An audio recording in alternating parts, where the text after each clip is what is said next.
IPL सिर्फ एक cricket tournament नहीं है, आज ये भारत के सबसे बड़ा इमोशनल बन चुका है।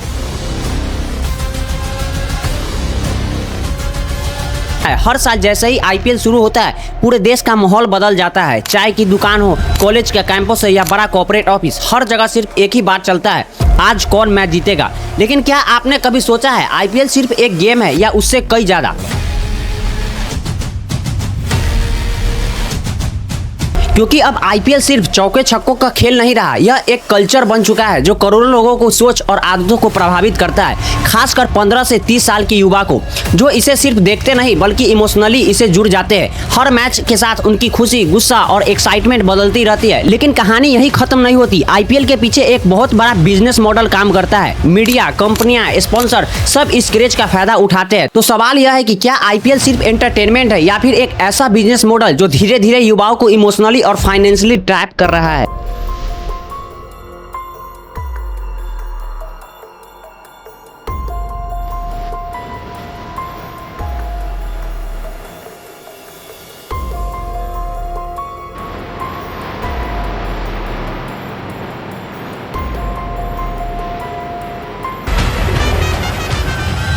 आईपीएल की हिस्ट्री, उसकी कंट्रोवर्सी, बिजनेस मॉडल या फ्यूचर को समझने से पहले मैं आपको एक बहुत दिलचस्प फैक्ट बताना चाहता हूँ, क्योंकि इस फैक्ट के बाद आप बेहतर तरीके से समझ पाएंगे कि आखिर क्रिकेट की शुरुआत हुई कहाँ से। काली नाग वो गेंद गिर गई थी ठाकुर जी की, उस गेंद को लाने के लिए गए थे, तो हमारे ब्रिज में कहते हैं मारो टोल गेंद गई दह में, गेंद के संग गई धायोरी।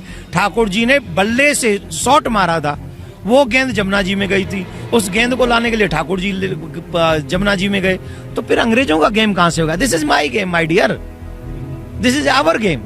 हमारे ठाकुर जी खेले ये गेम और ठाकुर जी के बच्चे खेल रहे हैं वही गेम। डोंट वेरी, सनातन को आगे बढ़ा। अब मैं प्रिडिक्शन कर सकता हूं कि इस क्लिप को देखने के बाद आप में से ज्यादातर लोगों का रिएक्शन कैसा रहा होगा। फैमिली देखती है, वरना मैं ऐसे गाली दूं, ऐसे गाली दूं ना, जिंदगी भर याद रखेंगे। सच्चाई यह है कि मॉडर्न क्रिकेट की शुरुआत इंग्लैंड में हुई थी, लेकिन भारत में क्रिकेट पहली बार 1721 में खेला गया था, जब ईस्ट इंडिया कंपनी ने कुछ अंग्रेज व्यापारियों ने गुजरात के तटीय इलाके पर यह खेल खेला। वहीं से भारत में क्रिकेट का सफर शुरू हुआ। लेकिन असली बदलाव आया 25 जून 1983 को। साल 2000 तक आते आते बड़ी कंपनियां को समझ आ चुका था कि क्रिकेट सिर्फ एक खेल नहीं बल्कि करोड़ों रुपए कमाने का सबसे बड़ा जरिया बन चुका है। और यहीं से शुरू हुई क्रिकेट के अंदर का पैसे, पावर और बिजनेस की असली दौड़। क्रिकेट हमेशा से इंडिया के लोगों के लिए एक इमोशनल रहा है। गली गली में खेले जाने वाला यह गेम सिर्फ एक स्पोर्ट नहीं, एक फेस्टिवल है। लेकिन आज जिस T20 क्रिकेट को सबसे ज्यादातर लोग पसंद करते हैं, एक समय ऐसा था जब इसे सीरियस क्रिकेट नहीं माना जाता था। 2007 से पहले ज्यादातर लोग टेस्ट और वनडे क्रिकेट को ही असली क्रिकेट समझते थे। T20 को सिर्फ टाइम पास माना जाता था। फिर आया 2007 का T20 world cup. Final match था इंडिया वर्सेस पाकिस्तान। सिर्फ एक मैच नहीं बल्कि क्रिकेट का इतिहास का टर्निंग पॉइंट। उस समय महेंद्र सिंह धोनी की युवा टीम से किसी को ज्यादा उम्मीद नहीं थी, लेकिन जब भारत ने पाकिस्तान को हराकर वर्ल्ड कप जीता, तब सिर्फ एक ट्रॉफी नहीं जीती बल्कि भारत में क्रिकेट का एक नया दौर की शुरुआत हुई। They might have not finished the game in conventional fashion, but it's 2 points for the Indian team and they'll be delighted about it. What it also means that they top the group. लेकिन IPL का असली idea इसे थोड़ा पहले ही शुरू हो चुका था। 2007 में एक प्राइवेट लीग लॉन्च हुई थी, इंडियन क्रिकेट लीग यानी आईसीएल। इसे जेई इंटरटेनमेंट ने शुरू किया था। इस लीग में कई बड़े खिलाड़ी भी शामिल हुए, लेकिन बीसीसीआई को यह लीग पसंद नहीं आई। बीसीसीआई ने आईसीएल को ऑफिशियल मान्यता नहीं दी, क्योंकि उन्हें डर था कि अगर यह लीग सफल हो गई तो भारतीय क्रिकेट पर उनका कंट्रोल कमजोर पड़ सकता है। यहीं से बीसीसीआई ने फैसला लिया कि अगर भारत में क्रिकेट लीग बनानी है तो वह खुद का अपना लीग बनाएंगे, और यहीं से जन्म हुआ आईपीएल का, इंडियन प्रीमियर लीग। 2007 के आखिर में बीसीसीआई ने ऑफिशियली घोषणा की कि भारत में एक नई फ्रेंचाइज बेस्ड T20 लीग शुरू होने जा रही है, और आइडिया काफी हद तक फुटबॉल की प्रीमियर लीग और अमेरिका के NBA से प्रेरित थी। फिर आया 24 जनवरी 2008 का दिन। पहली बार आईपीएल टीमों की नीलामी हुई। बड़े बड़े बिजनेसमैन ने अलग अलग शहरों की टीमों को खरीदी, और यहीं से शुरू हुई आईपीएल का वो सफर जिसे आगे चलकर भारतीय क्रिकेट को हमेशा के लिए बदल दिया। आईपीएल आज युवाओं के बीच इतना पॉपुलर सिर्फ क्रिकेट के वजह से नहीं है। इसे बहुत सोच समझकर इस तरह से डिजाइन किया गया है कि लोग सिर्फ मैच न देखे बल्कि घंटों तक इसे जुड़ा रहे।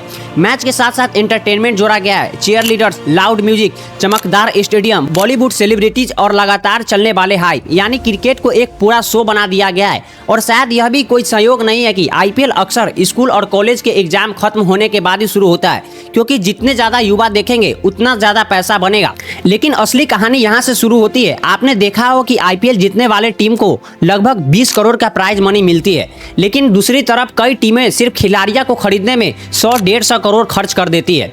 पहली नजर में लगता है कि यह घाटे का सौदा है, लेकिन सच यह है कि आईपीएल का असली बिजनेस मॉडल प्राइज मनी पर चलता ही नहीं है। सबसे बड़ी कमाई होती है ब्रॉडकास्टिंग राइट से। मतलब टीम जीते या हारे, उन्हें हर साल सैकड़ों करोड़ रुपया मिल ही जाते हैं। फिर आते हैं स्पॉन्सर। अपने खिलाड़ियों को जर्सी पर अलग अलग कंपनियां के लोगो जरूर देखे होंगे। Chest sponsor, sleeve sponsor, back sponsor, हर जगह पैसा। सिर्फ जर्सी विज्ञापनों से ही एक टीम साल में 100 करोड़ से ज्यादा कमा लेती है। तीसरी कमाई होती है टिकट सेल से। हर टीम अपने होम ग्राउंड पर कई मैच खेलती है। टिकट, खाना, डिस्क और टीम के जर्सी जैसे चीजों को बिक्री से भी करोड़ों रुपए आते हैं और इसका बड़ा हिस्सा टीम मालिकों को मिलता है। अब जरा हिसाब लगाइए, अगर एक टीम के खिलाड़ी को 120 करोड़ खर्च करती है लेकिन बदले में 500 करोड़ और उससे ज्यादा कमा लेती है, तो समझ जाइए आईपीएल सिर्फ क्रिकेट नहीं है, यह एक बहुत बड़ा बिजनेस मॉडल है जहां असली खेल मैदान से बाहर खेला जाता है। आज आईपीएल सिर्फ क्रिकेट तक सीमित नहीं रहा, इसके साथ फैंटेसी गेमिंग और बेटिंग जैसे चीजें भी जुड़ चुकी है। ड्रीम 11, माइस 11 सर्किल और एमपीएल जैसे प्लेटफॉर्म आईपीएल के बड़े पैटर्न्स है। लगभग हर मैच के दौरान आपको बार बार कहा जाता है अपनी टीम बनाओ, पैसे लगाओ और करोड़ों जीतो। तकनीकी रूप से इसे एक स्किल बेस्ड गेमिंग कहा जाता है, इसलिए यह कई जगह कानूनी है। लेकिन अगर साइकोलॉजी की बात करें तो यह काफी हद तक जुए जैसी आदत को पैदा करता है। शुरुआत छोटी होती है, लोग सिर्फ मजे के लिए खेलते हैं, लेकिन धीरे धीरे जीतने की उम्मीद और जल्दी पैसे कमाने का लालच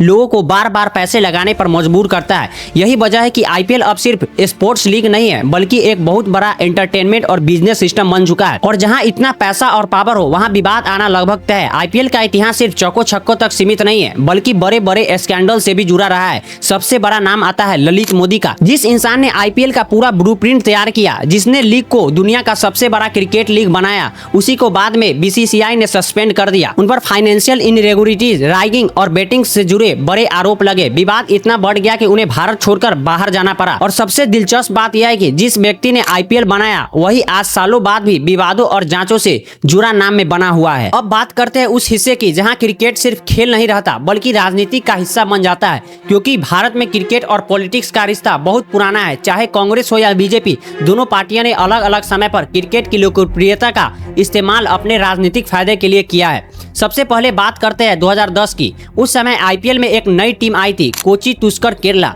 इस टीम को लेकर बड़ा विवाद शुरू हुआ। उस समय कांग्रेस के नेता शशि थरूर पर आरोप लगे कि उन्होंने इस फ्रेंचाइजीज में अपनी करीबी दोस्त सुनाता पुष्कर को फ्री में हिस्सेदारी दिलवाई। बाद में सुनाता पुष्कर उनकी पत्नी बनी। लेकिन असली धमाका तब हुआ जब ललित मोदी ने ट्विटर पर कुछ जानकारी सार्वजनिक कर दी। सिर्फ एक ट्वीट के बाद पूरा मामला राष्ट्रीय खबर बन गया। परिणाम, शशि थरूर को अपने मंत्री पद से इस्तीफा देना पड़ा और उस समय भारतीय राजनीति में सबसे बड़ा कंट्रोवर्सीज में से एक बन गया। इस घटना को दिखाया कि आईपीएल सिर्फ क्रिकेट लीग नहीं, बल्कि इतना ताकतवर प्लेटफॉर्म बन चुका है कि उसका असर सीधे दिल्ली की राजनीति तक पहुंचने लगा। और यहीं से सिलसिला आगे भी चलता रहा। 2023 वर्ल्ड कप में फाइनल में भारत के हार के बाद राजनीतिक फिर से क्रिकेट में घुस गया। कांग्रेस के नेता राहुल गांधी ने प्रधानमंत्री नरेंद्र मोदी को पनौती तक कह दिया।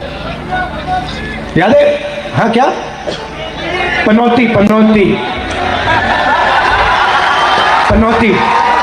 वो अच्छा भला वहां पे, अच्छा भला हमारे लड़के वहां पे वर्ल्ड कप जीत जाते, वो वहां पे। लेकिन अगर ध्यान से देखा जाए तो आज के समय में क्रिकेट और आईपीएल का इस्तेमाल राजनीतिक नैरेटिव को बनाने के लिए भी होने लगा है। और कई बार इसमें नेताओं का बयान सीधे खिलाड़ियों तक, टीम के मालिकों तक पहुंच जाते हैं। कुछ समय पहले कोलकाता नाइट राइडर्स ने बांग्लादेशी खिलाड़ी को अपने टीम में शामिल किया था। इसके बाद सोशल मीडिया पर विवाद शुरू हो गया। कुछ राजनीतिक नेताओं और समर्थकों ने टीम के मालिक शाहरुख खान को निशाना बनाना शुरू कर दिया और अंधभक्तों का दोगलापन तुरंत एक्सपोज कर दिया गया संजय सिंह के द्वारा। देखिए, ये बड़ी अजीब बात है कि आप शाहरुख खान को गद्दार कह रहे हैं। आपने शेख हसीना को हिंदुस्तान में क्यों रखा हुआ है? उन्होंने क्रिकेट का खिलाड़ी रखा हुआ है, उसके लिए वो गद्दार है।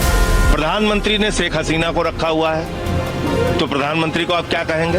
और बाद में वही बांग्लादेशी खिलाड़ी IPL से बाहर भी हो गया। हालांकि इसके पीछे अलग अलग वजह बताई गई, लेकिन इस पूरे विवाद में एक बड़ा सवाल खड़ा होता है, क्या क्रिकेट अब सिर्फ खिलाड़ियों द्वारा चलाया जाता है या फिर इसके पीछे राजनीति और पावर का बड़ा रोल है? क्योंकि अगर आप ध्यान से देखें तो भारतीय क्रिकेट में सबसे ताकतवर कुर्सियां अक्सर पूर्व राजनेता, बड़े राजनीतिक परिवार और उनके करीबी लोग दिखाई देते हैं। उदाहरण के लिए अमित शाह के बेटे जैसा पहले BCCI के सचिव रहे और बाद में ICC के चेयरमैन बन गए। ICC यानी वह संस्था जो पूरी दुनिया में क्रिकेट को नियंत्रित करती है। यही से एक बड़ा सवाल उठता है, आखिर क्रिकेट में इतनी राजनीतिक दिलचस्पी क्यों है? क्योंकि क्रिकेट भारत का सिर्फ एक खेल नहीं बल्कि सॉफ्ट पावर, और सॉफ्ट पावर ऐसी ताकत है जिससे आप लोगों की सोच, इमोशनल और ध्यान को प्रभावित कर सकते हैं। जब करोड़ों लोग एक ही मैच को देख रहे हैं और एक ही टीम को सपोर्ट कर रहे हैं, तब क्रिकेट सिर्फ एंटरटेनमेंट नहीं रहता, वह लोगों तक पहुंचने का सबसे बड़ा माध्यम बन जाता है। आप क्या सोचते हैं दोस्तों? अपनी राय कमेंट में जरूर बताइए। वीडियो पसंद आया तो लाइक कीजिए, चैनल को सब्सक्राइब कीजिए। जल्दी मिलते हैं नए वीडियो में नए टॉपिक के साथ, तब तक के लिए बहुत बहुत धन्यवाद।